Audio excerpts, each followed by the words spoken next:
This meeting is now being recorded.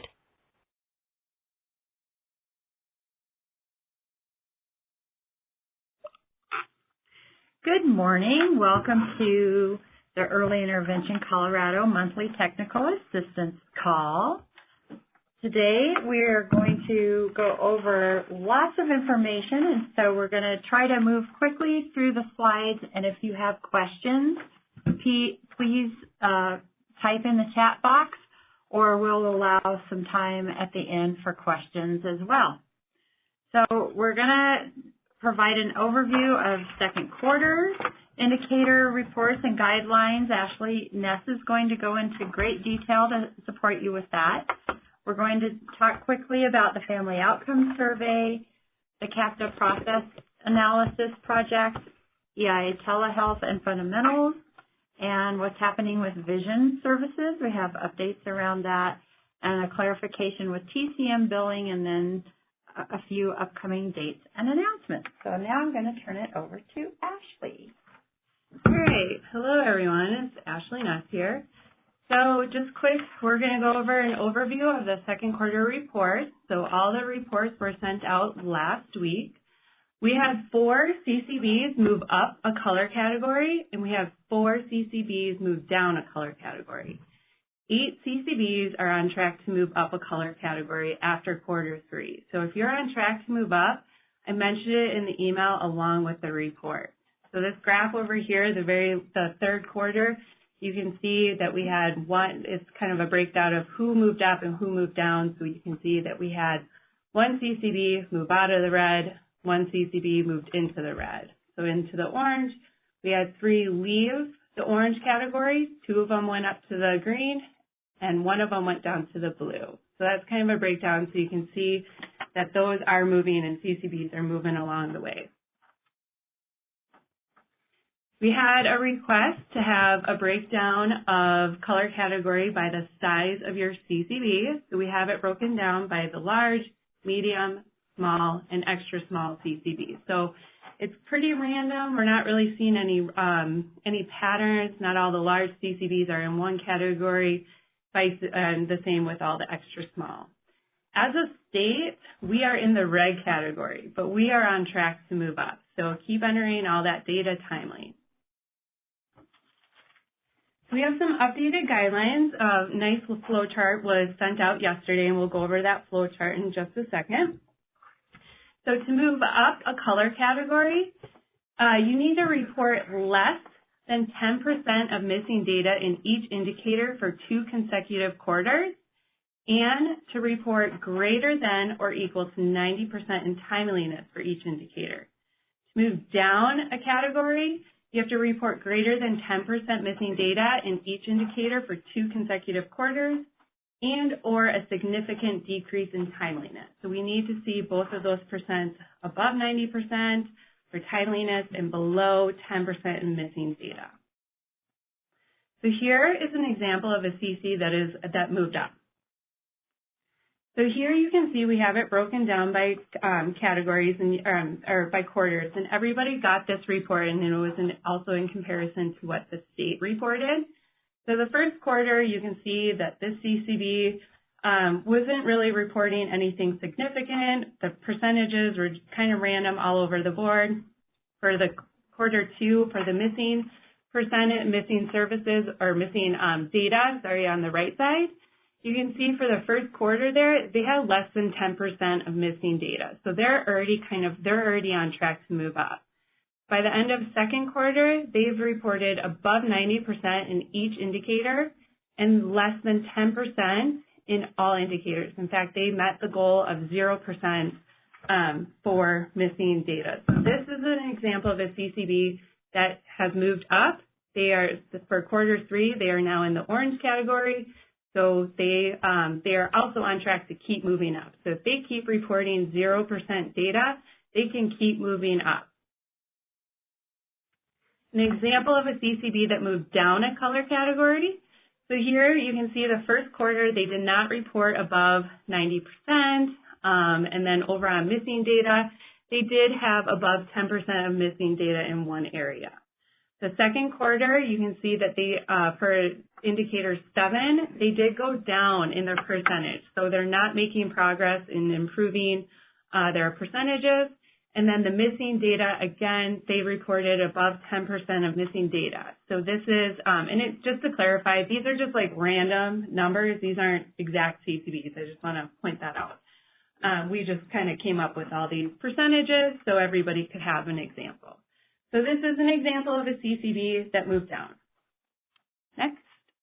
Here's an example of a CCB that's on track to move up. So again, this is random. So this CCB, you can see the first quarter, their percentages, again, for timeliness are kind of all over. For the first quarter missing data, they had quite a bit of missing data in one area. By the end of the second quarter, you can see that their percents are increasing. They're going up in every area except for indicator 1, but they're still increasing. Then for the missing data, they are less than 10% missing in each indicator. So this is an example of a CCB that's on track to move up. If by the end of quarter 3, they have less than 10% of missing data, and if they're reporting above 90%, they will move up to the next color category. So the updated compliance review cycle. So everybody was emailed this yesterday. So we have the flow chart over on the right side. We have it broken up by color category. So the red will go into detail in just a minute. The orange and green and blue. So if you're in the orange, you're getting monthly reminders to enter data. If you're in the green or blue category, you're getting quarterly reminders to go in and enter it. So what's the difference between the green and blue category? So blue is the highest category that you can be in. So blue, when you think of it, think of the blue ribbon. So you want to have a blue ribbon and having perfect data. So if you're in the red, so currently CCBs that are in the red, and they're getting those weekly reminders. So that's that first tier right there. They're getting those weekly reminders from me. I'm also including Ashley Fernie on those emails. And we are trying to provide any support that is necessary or that is needed. We're also checking in with the Program Initiatives Unit to see if there's any sort of known barriers that your CCB might be already working with that unit on. So examples can be staff turnover, process changing, any existing barriers with community partners, etc. So if you're in the red and you're not on track to be moving up, what we're going to be doing is we're now going to be running these reports on a monthly basis. So we're going to be running those reports on a monthly basis for those that are not on track to move up out of the red to provide any additional TA. So Ashley Fernie will be reaching out to those CCBs in the red and not on track to move up to determine what additional support may be needed. We want you guys to move up out of the red. Nobody wants to be in the red category. We don't want you there.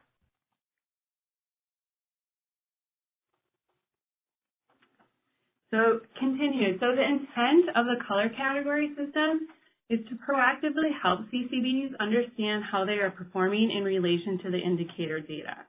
The reports are still going to be distributed on a quarterly basis for all CCBs regardless of the color category. Quarterly reports, these are a point in time, and they may vary from the year-end final report. In the next slide, I'll talk a little bit more about what I mean by that. So how did we get to these 90% and 10% benchmarks? You might be wondering. No, I did not have a dream one night and just decide that 90 and 10% is what we're going for. We actually have some basis and some history about why we got these. So the target for all compliance indicators is 100%. Any CCB reporting less than 10% in any indicator for year-end data may be issued a finding of non-compliance. So that's why we want to make sure that you're above 90%. State rule instructs that all data must be entered by the last day of the month for the previous month. So 10%, that's actually pretty generous. It should be 0%, which is why 0% is our goal. Review of the report. So every report must have a late reason entered if a date is missing, with the exception of indicator 7. So for indicator 1, which is timely services, if a service has not started within that 28-day timeline, then you need to go in and just enter a reason for the late service.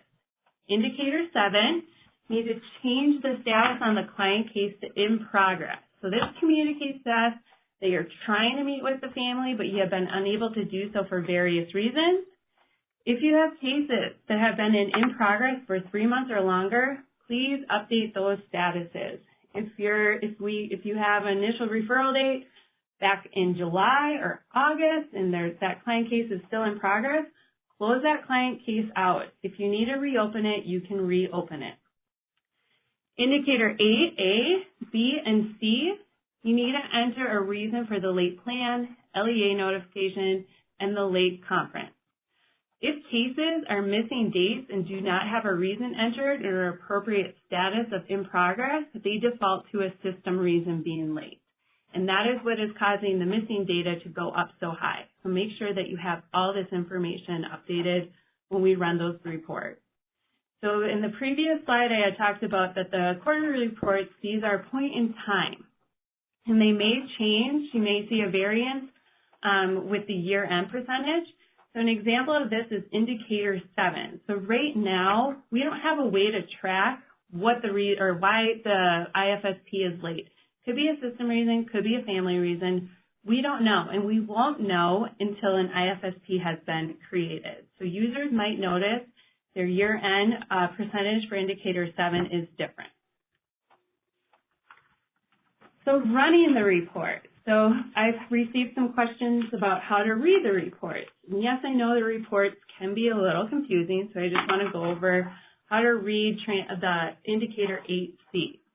So if there is a check mark in the late transition conference field, so this example below, and the transition conference date field is blank, and or the reason for late conference field is missing, then you need to update this information. So you need to enter a date, and if it's late, go ahead and enter the reason for why. If there's a check mark and all the fields have something is entered, like this example, nothing is needed. Keep in mind, indicators, the indicator reports, the audit reports, those are showing what is late.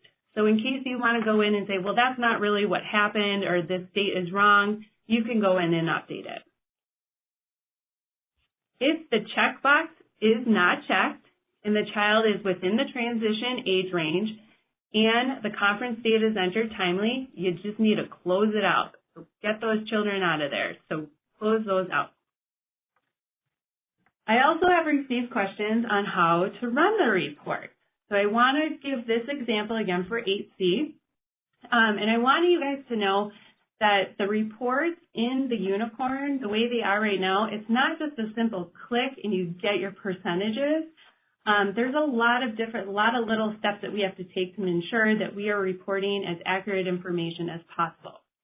So the report down here, this is indicator 8C. So when I run the report, I'm taking out any of the filters that is bringing in the children that are late.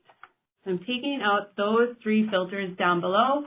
So it will be showing all the children that are within the transition age that have had a transition conference, and it's also going to pull in those that are late. Once I do that, I then export the report into Excel. Cases that have exited prior to 2 years, 2 years, 9 months, I take those out of the final report. And I also take out the children that have a late LEA notification of not potentially eligible. So those are removed from the final report. If a case is missing a date and a reason, I have to go in and check that that's the system reason. I then take the final data and I insert it into a pivot report. I repeat all of these steps for indicator 8A and 8B. For more description on indicators 1 and 7, I am going to be posting the criteria in the chatter, and I'm going to do that on Tuesday. So it's not going to be there today because we're doing this data freeze and the data system updates. All that information, I'm going to go ahead and put that into the chatter. And then finally, the last thing that I'm going to talk to you guys about for right now is the Family Outcome Survey. So the Family Outcome Survey is going to be sent out by the end of April. The survey will be sent to families that have been receiving EI services for at least 6 months. Please be prepared for reports requesting demographic information. If you want to be proactive, please update any addresses and phone numbers if anything has changed that you're aware of. The Family Outcome FAQ, that will be available on the EI website on Monday. And then for fiscal year 15-16, we reported an 11.26 response rate. So that's a pretty big decrease of 10.24% from the fiscal year 14-15. So please encourage families to complete the survey. I'm really happy to say that I am passing the baton over to Ashley Fernie, who is going to be in charge of the Family Outcome Survey. If you have any questions, her email address is right there, along with her phone number. Okay, thank you, Ashley. So hopefully we will have an opportunity to answer any questions related to the reports and the color categories later on the call. So I just wanted to remind you that we did share with you that we are undertaking some research related to our CAPTA process. So we're calling that our CAPTA process analysis. And we're really fortunate to have funding through the Office of Children, Youth, and Families, Division of Child Welfare, and they're supporting us with looking at why families are struggling to complete eligibility. So through UC Denver, Kent Seidel and graduate student Marlena Palomar are going to be hard at work looking at the existing data that we have and analyzing that, as well as collecting new information about what is working within our process and what is not working. And so that's already underway. We've got the scope of work, and we're looking at existing data. And it's a really quick turnaround because they're going to try to wrap up their information and share it by June. So please be on the lookout from a survey from Kent and Marlena. They may contact you in person. They may be asking service coordinators for information or EI directors. And ultimately, we do believe they'll be contacting families to determine why they're reluctant to complete. So we're really excited about this. If you have any questions, please feel free to contact Lenita or Amanda related to this work. I'm going to turn it over to Beth. Okay, so we're in the final stage of the telehealth training. They're being added to our Cornerstone Learning Management System, and we are looking for maybe a couple more people to test it in the pilot site and provide feedback to WELA. And we project to have it fully out of the pilot site and into the real Cornerstone site by March 13th, at which point we will send out an email to all of the providers in our provider database. So you might want to remind all of your providers to ensure that they are A, in the provider database, and that they are active, and that their email is correct in the provider database. Because if it is not correct or they're not in the database, they won't get the information about how to register for the telehealth training. Wait, go back. So we have gone through all of the modules, and we expect it to take about 2 hours to complete the training. And the system, once we get it into the regular system, we will have the capacity to have 300 people taking the training at any given time. So as soon as one person is done with the training, it'll open up a slot for another person. And we anticipate that everybody will be able to get through the training in pretty short order. Okay. So we also are starting on putting together the EI fundamentals training, the outline and the organization planning. We are looking for service coordinators, providers, and families to volunteer to be on camera for interviews and reenactments of IFSP meetings. And yeah, I think it's primarily IFSP meetings. We are primarily looking to have the filming done in the Denver metro area, and families who are selected will receive a stipend. We really encourage people to volunteer for this because we want it to be as meaningful and real life as possible. If we do have several volunteers from outside the Denver area, especially if they're in the same area, like Colorado Blue Sky or TRE or Foothills Gateway or Eastern or somewhere, we will be flexible with the filming. So we really encourage people to make sure and volunteer for that so that we have really excellent training. Great. Thank you, Beth. So I'm going to talk about this for Laura. She really was excited to share this information with you, and she couldn't be here today. So she has been hard at work to ensure that vision services are more readily available across the state for children in early intervention. So we just wanted to make a couple clarifications around that. So children with a bilateral vision impairment, they automatically meet established condition criteria for eligibility. However, vision services are always an option for any child where there's a need and there's a proven concern. So if a family or provider has concerns around a child's vision that's impacting their ability to participate in EI, we do have a highly qualified pool of teachers of the visually impaired, TVIs, that can co-visit, conduct a consult through telehealth or with a primary provider to determine strategies to incorporate those supports for vision into the IFSP. So that's really great news. We're really excited about that. Okay, so how are they going to be implemented in the rural areas?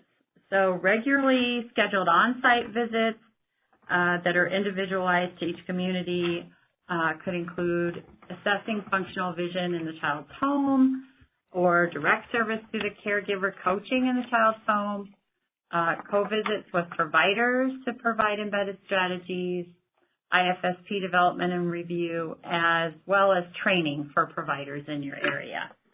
And then with the advent of telehealth as an option, that's going to be a great resource for the in-between visits to the on-site. So frequency will be determined during the development of the IFSP, and the vision provider will be a member of the IFSP team. And they can participate in IFSP meetings via telehealth to get this done. So we're really excited about that. Okay, so we recognize that this map is blurry. We will post it on the EI Colorado website as a resource under training. And this map talks about who should be your first contact if vision services are needed. A shared vision is a private provider agency, and their sole focus is on providing vision services and early intervention. So we're really excited for a shared vision to be an option. So this just denotes in which areas and who you should contact first. So as I said, we will have this posted. Okay, I'm going to turn it back to Beth. So there have been some questions about billing, targeted case management for kids with an established condition, and at what point in the process can you start billing TCM. The rules for TCM are that a child must be eligible for early intervention and eligible for Medicaid in order to be able to bill TCM. So once a child has been determined to have an established condition and is confirmed to be eligible for Medicaid, then you need to fill out the eligibility page of the IFST. And once that page has been completed, any activities beyond that, service coordination activities, can be billed to targeted case management. But if Medicaid were to audit you and the eligibility page is dated after you are billing for targeted case management, then they will take those funds back for those charges. They have to see proof that the child is eligible for EI. And in addition, any evaluation or assessment activities that are conducted by a provider who is enrolled by Medicaid can be billed to Medicaid.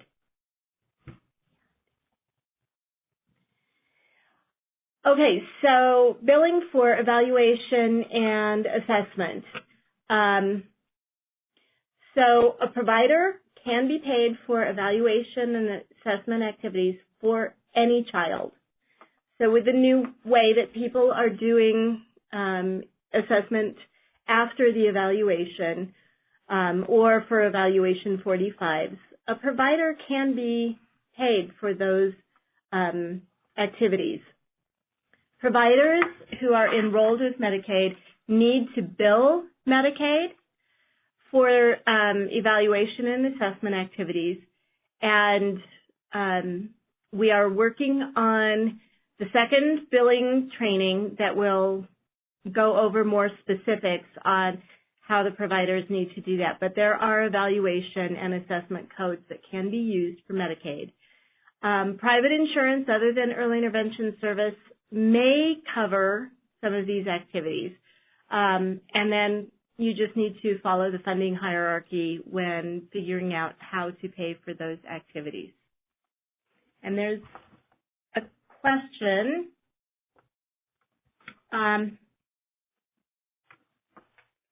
Okay, so the question is, in the past you indicated that we needed the health insurance authorization form. Is this no longer the case? Laura, it's definitely helpful to have that because that's just another way to prove that the child has Medicaid, that you have actually verified that the child has Medicaid. But that would be the purpose for using the health insurance authorization form, is to demonstrate that you have verified the child has Medicaid. And the next question from Melinda, are you saying providers can bill for the family assessment and IFSP development? Yes, I am. That might not be able to be billed to Medicaid, but you can pay providers for those activities. Let's see. The page can be filled out and signed by the CCB, but doesn't have to be signed by the parent. The eligibility page. I believe so. There isn't a place on the eligibility page for the parent to sign. There just needs to be a date confirming that you have determined that this child is eligible for early intervention services. So, Beth, I think it would be helpful if we're envisioning what this would look like in the process. So if they're going out, so I guess I'm wondering, is the question related to, okay, we know that this child is eligible. We want to get started right away on billing. We're filling out the eligibility page prior to gaining signature. Is that what the question is? I believe so. And as long as you have talked to the family and the family understands that the child is eligible for early intervention services, because you can't start billing for targeted case management if the family at least isn't aware that their child is eligible for EI.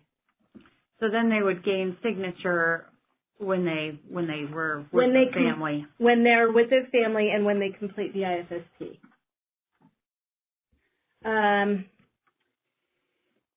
The actual child, but not the family. Okay, so this question from Mickey is, Medicaid providers can bill Medicaid for the actual child evaluation. Yes, that is correct, as long as they are using a tool and follow the Medicaid guidelines for conducting an evaluation, but not for a separate meeting where the family assessment takes place and IFSP is developed. No, because the family assessment, oftentimes you also use a tool. Wait a minute, that's the family assessment. No, they can bill. Not for family assessment. At the second meeting, you said they can. They can bill for the evaluation. There isn't a code in Medicaid for like family assessment. For the IFSP. As part of the IFSP. They can probably bill for developing the plan, which is a Medicaid activity, because in Medicaid the plan has to be developed in order to deliver services. So what I will do is I will find some of the codes that are used for evaluation and assessment and send those out so that you can share them with your providers.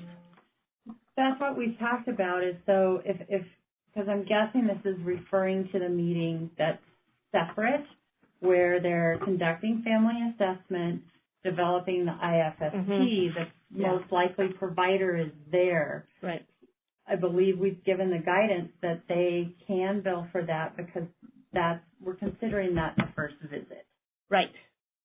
Yeah. And that's where providers have been anxious because they're not technically, quote unquote, working with the child. Right. They're providing strategies.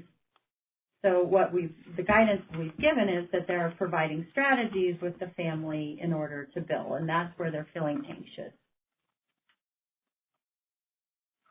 Well, it might not be the most likely provider. It may be a provider, right? It may not be the ongoing provider. Correct. But if you've dealt with any of the home health agencies, oftentimes the initial provider who goes out to do the initial evaluation with the family write the Medicaid plan of action, basically. Oftentimes that is not the ongoing provider either, and they bill Medicaid for that. So it is an allowable way of doing things.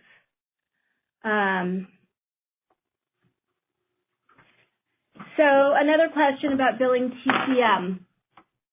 If you receive a referral for a child with an established condition, can you begin billing TCM before we go out and meet with the family and obtain a signature?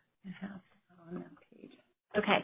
The eligibility page does have a place for the signature, and so you have to get that prior to billing for targeted case management, because that's the family indicating that they understand that their child is eligible for early intervention. And we have a really long yes, post that was posted that we're looking through. So yes. Just a second. Yeah.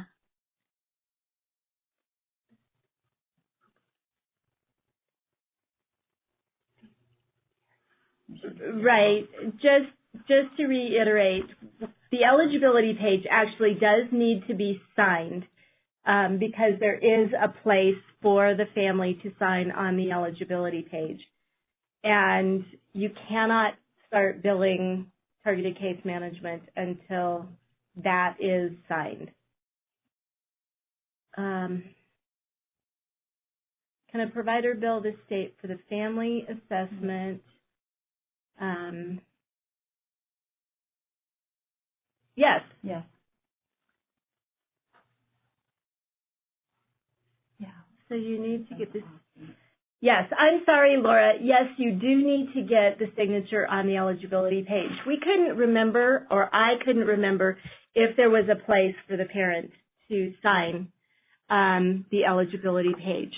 But my teammates have confirmed that there is a place, and so that actually does need to be signed before you can bill for targeted case management.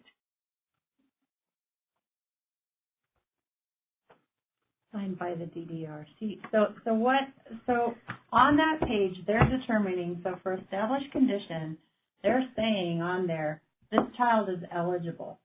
So the CCB representative has determined the child eligible. They have not yet gained signature from the family because they're going to have to go out, meet with them. So let's say that's in the home. So all of those activities that they're doing prior to gaining signature, they could not bill TCM for? Not until the family until the family has agreed that, yes, the child is eligible for early intervention services. So, in essence, don't do too many activities prior to meeting with the family. Save those activities for after the family has seen the eligibility page and agrees that the child is eligible. Verbal confirmation. Yeah, that happens verbally. It does. Okay, so I feel like this is a really important question where we could be recouping a lot of TCM units, and I think we need to get further clarification because I feel like this is a detail that we need to get further clarification so that we're really clear about it. Right. Because that is a lot of activity leading up to that. So we'll get clarification if we need signature before TCM activities start, or if the verbal agreement is enough and that we sign and date it. Okay. Okay, so Christy is saying the family has to consent to TCM and the eligibility page meets that. Okay. Not verbal consent. Is it signed? That's what we don't know. Okay. We'll clarify if verbal consent is enough or if the family needs an actual signature on the eligibility page in order to start billing for targeted case management.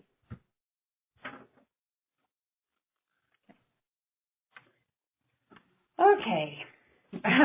Well, we are really excited to welcome our new team member. I hope Monica is on the call today. Monica Harrington,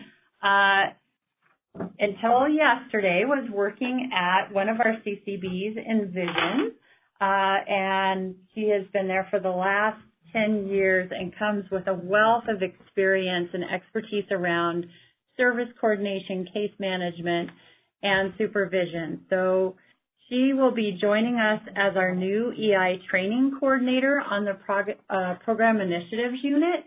So she'll be joining myself, Laura, and Wayla in helping with training and technical assistance, working on the Go Forward initiative.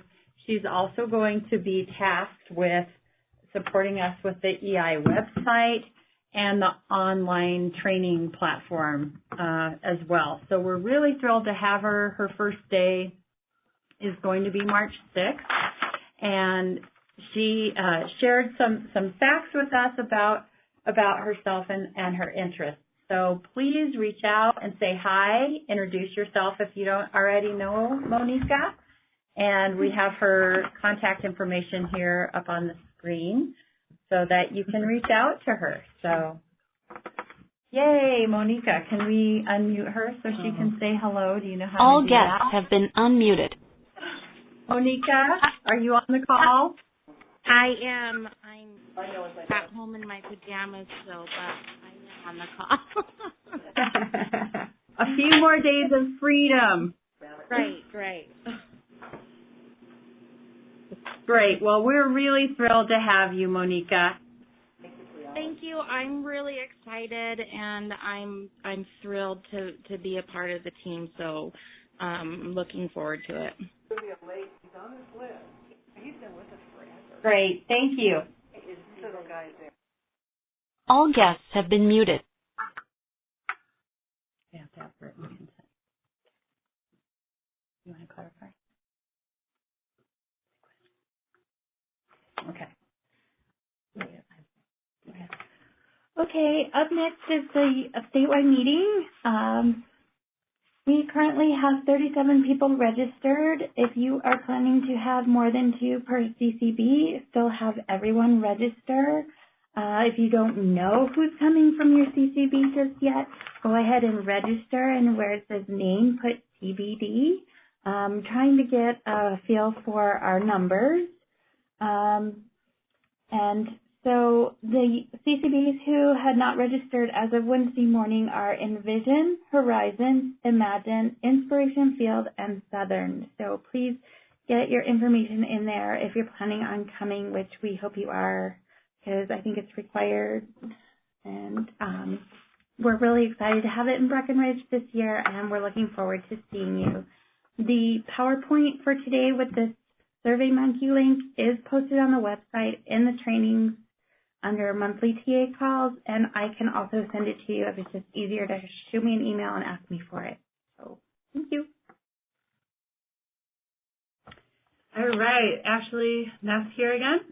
So a couple of quick dates and announcements. So monthly indicators reports, those are going to be due next Wednesday, which is the 8th. Typically they're due on the 5th, but due to the data freeze, we're going to kind of push that out just a little bit. So those are the January Indicator 1 and January Indicator 8C.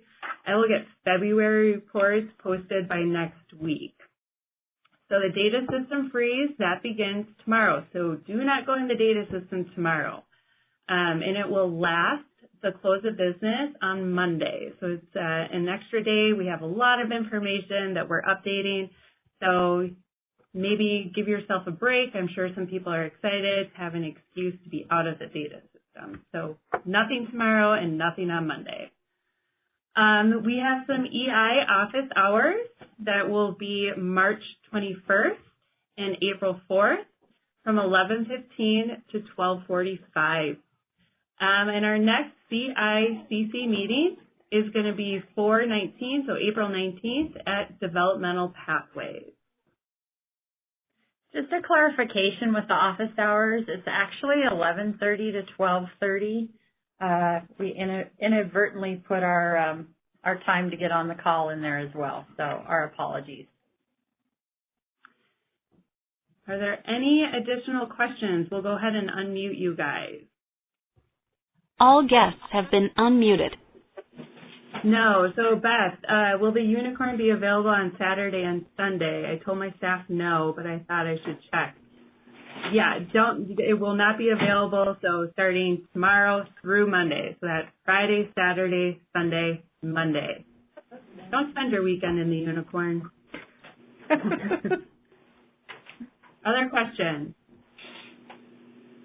We've unmuted you, so if you have any.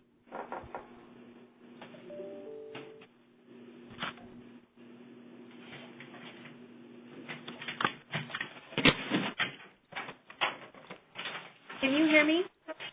Yeah? Yes. Oh, okay, great. What time tomorrow is not available? By, is it 8 a.m.? Technically, the developers are going to be starting to update at 3 a.m.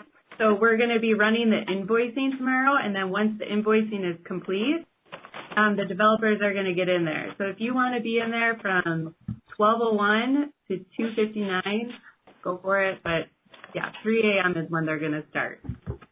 Thank you. Yep.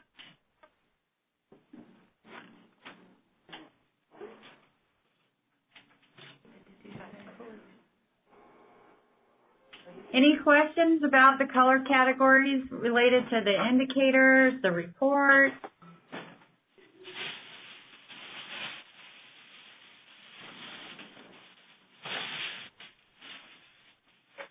Ashley mentioned to me that it's easier to move up color category than it is to move down. Yeah, so once, if you're on track to move up, and if you have moved up, you can keep moving up. You have to go through each color, so you can't jump a color or anything. But once you are moving up, you can keep moving up. Once if you do move down, we need to, we're looking for 2 consecutive quarters of less than 10% of missing data. So it's easier to move up. Hello, can I ask a question? Yeah. This is new to me about billing insurances for evaluations, assessments, and I just wondered if providers could bill the evaluation portion or child assessment portion to the insurance, but then bill the state for the other things we're asking them to do, like the, be participating in the family assessment, the global outcome rating. I will put together a guidance information about what they can and cannot bill Medicaid for, and then what they would bill the CCD for in terms of evaluation and assessment activities. Can you also include some guidance or even where to find the type of documentation? I know that other CCBs have struggled with meeting Medicaid's requirements for documentation. Okay. I actually have some examples that I will include. Okay, thank you. Thank you. Goodbye. I'm leaving. Bye.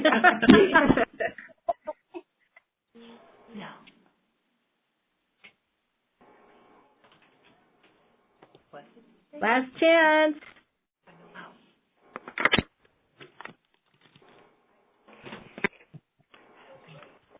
Okay. All well, guests have been muted. You know where to find us if you have additional questions, and we will be sharing any clarifications that were confusing on today's call, probably in writing. So enjoy your afternoon, and we will meet with you next month. Thanks for joining us today. Bye. Bye.